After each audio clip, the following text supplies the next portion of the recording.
బెజవాడలో MP Kesineni Nani versus చిన్ని మధ్య వివాదం మరింత ముదురుతోంది. సీఎం చంద్రబాబుకు ఎక్స్ లో మాజీ ఎంపీ కేశినేని నాని పోస్ట్ చేశారు.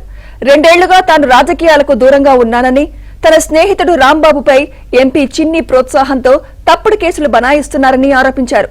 విజయవాడ టాస్క్ ఫోర్స్ పీఎస్ఐ నవీన్ రాంబాబు తల్లిని వేధించారన్నారు.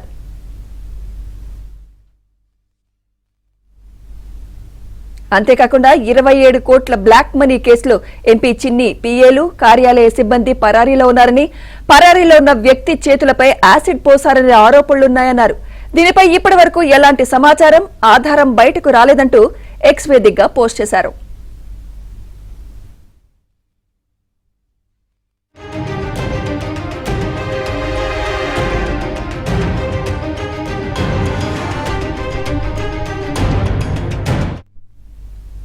కేశినేని నాని ఆరోపణలపై ఎంపీ చిన్ని స్పందించడానికి నిరాకరించారు.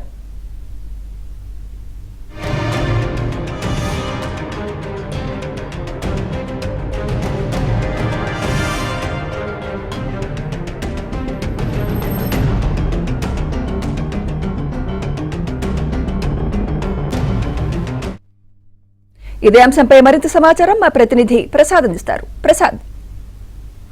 సుమిత్ర, విజయవాడలో పెట్రోల్ యుద్ధం జరుగుతుంది. ప్రధానంగా మాజీ ఎంపీ కేశినేని నాని గతంలో 2 సార్లు ఎంపీగా పోటీ చేసి గెలిపొందారు. ఆ తర్వాత వైసీపీలోకి వెళ్లిన తర్వాత రాజకీయంగా ఓడిపోవడంతో పాటు పూర్తిగా రాజకీయాలకు దూరంగా ఉండి ప్రకటించారు.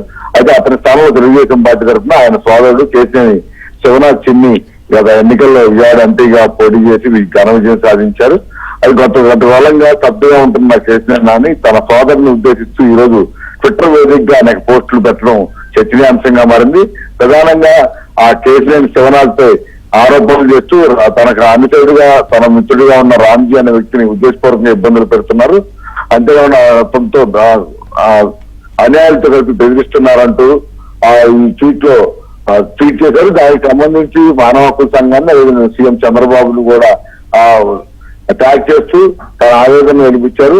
అయితే ఉదయం కేవలం ముఖ్యమంత్రి చంద్రబాబు నాయుడికి ఒక లేఖ రూపంలోనే ట్వీట్ చేశారు. అయితే మధ్యాహ్నం నుంచి కూడా మళ్ళీ మానవ హక్కుల సంఘాన్ని, అదేవిధంగా అతనిపై అనేక ఆరోపణలు చేస్తూ అతను అన్యాయాలు చేస్తున్న దందాలు 27 లక్షల రూపాయలు, 27 లక్షల మోసాలకు సంబంధించి కూడా ఆయన ప్రత్యేకంగా ప్రస్తావించారు. ఇప్పుడు ఈ ట్వీట్ వీటికి సంబంధించి పెద్ద ఎత్తున చర్చ వస్తుంది. అదే దీనికి సంబంధించి విజయవాడ ఎంపీ మాత్రం ఇంతవరకు అధికారికంగా అయితే ఎటువంటి ప్రకటన చేయలేదు. కానీ దీనికి సంబంధించి ఆయన మాత్రం ఇంటర్నల్ గా చెప్తారు, ఇదంతా ఉద్దేశపూర్వకంగా రాజకీయంగా తనను ఎదుర్కోలేక కావాలని ఈ విధంగా ట్వీట్ల ద్వారా అలవాటు చేయాలని చూస్తున్నారు. దీనిపై చట్టపరంగానే చర్యలు తీసుకున్నారు. అసలు కోర్టు కూడా ప్రైవేట్ కేసులు దాఖలు చేసి అన్నపై కోర్టులు అవుతారని కూడా చెప్తున్నట్టు తెలుస్తోంది. మరి దీనికి సంబంధించి అధికారంగా ఆయన ఏ విధంగా స్పందిస్తారనేది కూడా ఇప్పుడు వేచి చూడాలి.